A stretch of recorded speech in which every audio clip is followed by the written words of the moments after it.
Olá, seja muito bem-vindo ao meu canal e nesse vídeo eu quero continuar a minha história com a bipolaridade.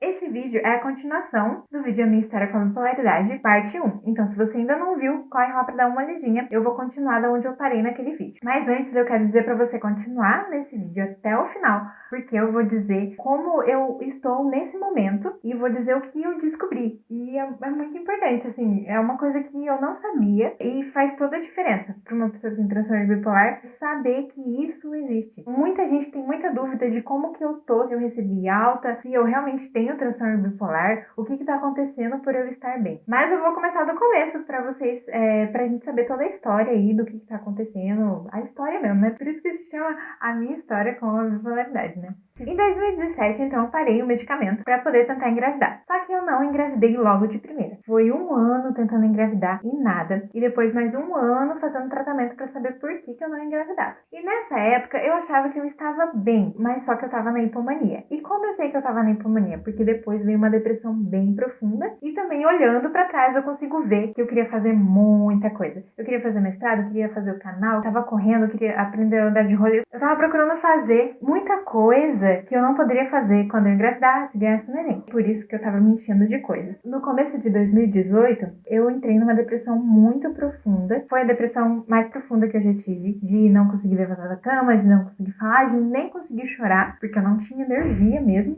Aí eu tive que voltar no médico e tive que voltar aos remédios, e daí eu chorei muito, porque eu queria muito engravidar e eu não queria voltar aos remédios. Passou acho que mais ou menos um mês e pouco, assim, toda semana indo no médico, trocando a dosagem de medicamento para que eu melhorasse. E quando eu melhorei um pouco, eu já falei, quando eu vou poder engravidar? E o médico falou, não, espera mais um pouco, espera você se estabilizar um pouco mais. Aí passou mais um mês, quando que eu vou poder? Né? Não, espera mais um pouco. Mas aí, começar esse negócio de parar o remédio para poder tentar engravidar não deu muito certo, porque foram aí 2 anos que foram bem difíceis, né, por causa dessa oscilação de humor que eu tive, dessa hipomania e dessa depressão, e ia ser meio complicado parar de novo o medicamento para tentar engravidar. Então a ideia foi engravidar, e assim que eu engravidasse, parasse o remédio. Lógico, isso com toda a instrução do psiquiatra, com outras pessoas que estavam me ajudando nisso. Não foi uma decisão assim, do nada, né? E eu também não tô aconselhando ninguém a fazer isso. Foi a minha experiência, foi o que aconteceu comigo. Eu engravidei em 2018. Com 7 semanas eu acabei perdendo. Foi uma perda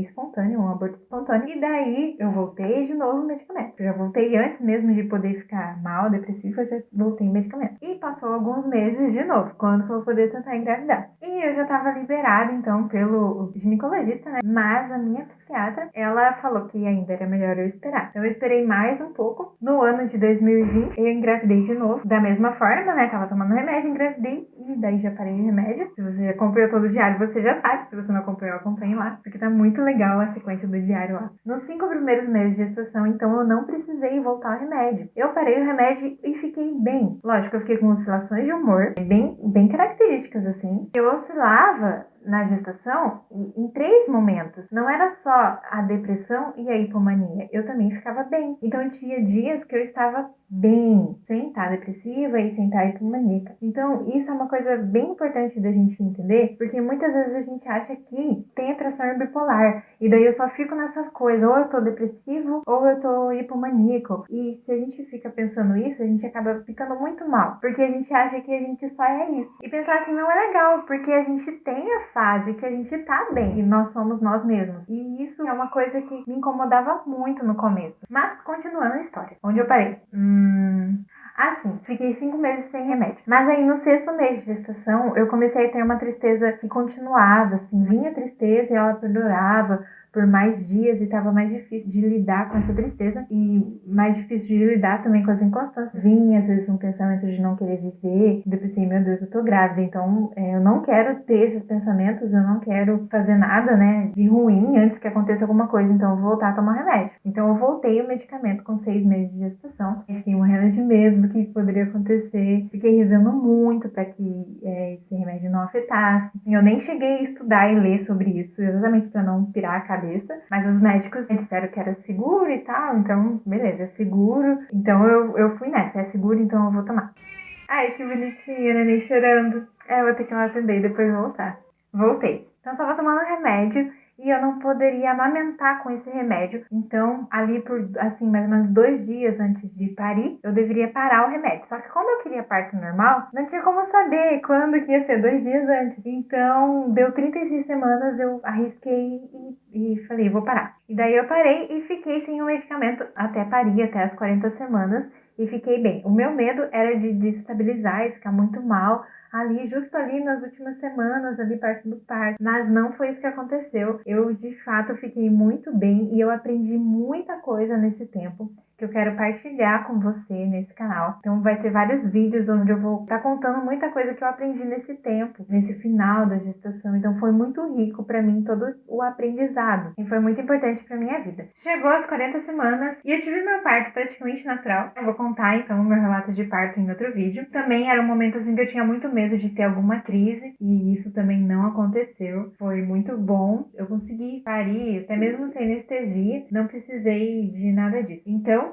pari e daí estou no pós-parto e estou sem a medicação. Antes de eu ir pro pós-parto, também tinha toda essa preparação, os médicos falando, foi a mesma coisa para engravidar, sabe? Todos os médicos falando, nossa, vai ser arriscado, porque você tem o transtorno bipolar, porque você toma esse remédio e você vai deixar de tomar ou não vai deixar. De todas as análises que eu fiz, eu falei, não, eu vou tentar ficar sem o remédio. E estou bem. Já vai fazer 40 dias, então, no pós-parto, e eu não tive depressão pós-parto. E também nem crise. E também nem hipomania, nem nada disso. Como que eu sei disso? Porque eu não tô querendo fazer um monte de coisa, nem tô fazendo um monte de coisa, porque a única coisa que eu faço mesmo é dar mamar. Pós-parto é isso, a vida de pós-parto é dar mamar. Se você vai amamentar, é só isso que você vai fazer da vida. Não dá pra fazer muita coisa. Todas as coisas que eu tava me incomodando, que me deixava triste, porque, nossa, eu queria comer, eu queria fazer as coisas, eu não conseguia. Eu queria ter minha vida de volta, né? Porque é assim, quando você tem um filho, você perde a sua vida. Então eu queria ter minha vida de volta, ser livre, fazer o que quiser. Tipo, acordar a hora que quiser, dormir a noite inteira. E não tinha isso. Então, os momentos que eu ficava triste, eu chamava meu marido, conversava com ele, eu chorava. Então, nenhum dos momentos em que eu fiquei triste, eu fui guardando a tristeza. Eu sempre fui lá e falei que eu tava sentindo e chorava. Então, acho que isso ajudou muito a eu não ter uma depressão. E hipomania também eu não tô. E eu fui conversar com a psiquiatra, então, sobre isso. Eu falei, nossa, será mesmo que eu tenho transtorno bipolar? Porque eu tô bem, assim, e não tô precisando de remédio. O que tá acontecendo comigo, né? Porque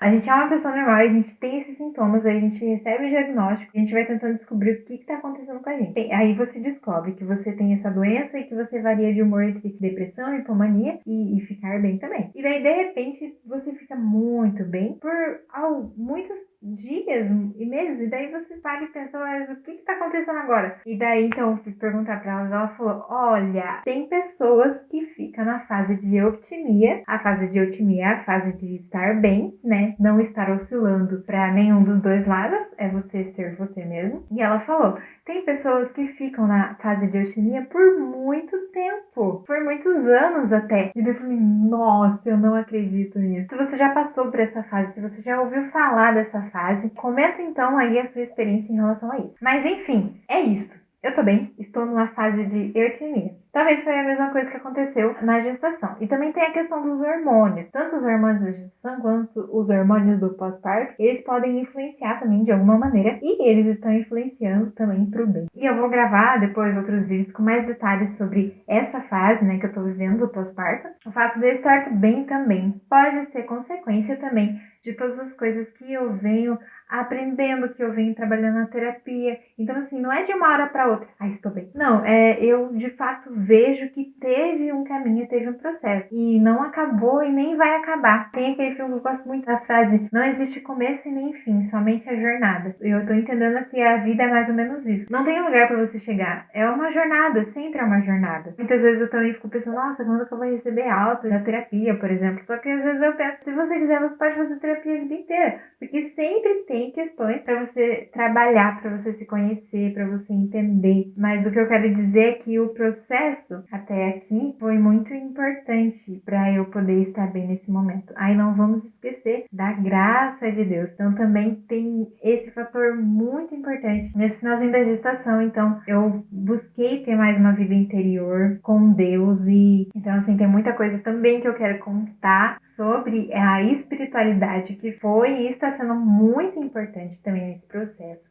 A confiança em Deus, o abandono em Deus e essa questão de aceitar a vontade de Deus. Então, tudo isso está fazendo parte, tudo isso está ajudando. E a neném também contribuiu para que eu ficasse bem. Não quer dizer que eu estando bem, eu estou sempre bem. Não, eu tenho momentos em que eu tô triste, em que eu choro, em que algumas coisas não estão bem. Eu sou um pouco impulsiva, então eu acabo fazendo coisas que depois eu me arrependo. Inclusive, nos últimos dias, eu tive uma crise de choro, porque eu sou uma pessoa sensível. Então eu ainda tenho que aprender a lidar comigo mesma. Quando eu tomo um remédio, é mais fácil porque eu não sou tão sensível, eu não sou impulsiva, eu entendo muito melhor as pessoas, eu entendo muito melhor as coisas que acontecem, eu aceito muito melhor tudo que acontece de ruim na vida ou acontece as coisas que não acontecem do jeito que eu quero. Eu aceito muito bem. Nosso remédio, olha, faz eu ser uma pessoa muito, assim, centrada. Eu consigo ficar muito bem. O remédio me faz ficar calma, estando calma, eu não tenho crise de choro, eu não fico muito sensível e nem faço coisas por impulso. Sem o remédio, eu acabo voltando a ser quem eu sou. Eu sou sensível e eu sou impulsiva. Então vai saber o que vai acontecer nos próximos capítulos. Se eu vou voltar a ter várias oscilações, se eu vou voltar na depressão, se eu vou voltar na hipomania, não dá pra saber. Ou se eu vou ficar bem, ou se eu vou ficar na eutimia por muito tempo, ou se eu vou ficar pra sempre na eutimia, ou se eu me curei da bipolaridade. Não dá pra saber. Mas eu vou contar isso com mais detalhes no outro vídeo. Vamos terminar aqui a nossa história da bipolaridade e vai continuar então nos próximos capítulos. Eu espero, né? Porque se eu não morrer, vai continuar a história, né? Curtam o vídeo, compartilhem, se inscrevam no canal, ativem o sininho pra ficar ligado nos próximos vídeos que virão. E não esquece de comentar, então, sobre essa questão da fase da eutimia e também qualquer outra coisa que você quiser comentar. É isso, nos vemos no próximo vídeo. Tchau, tchau!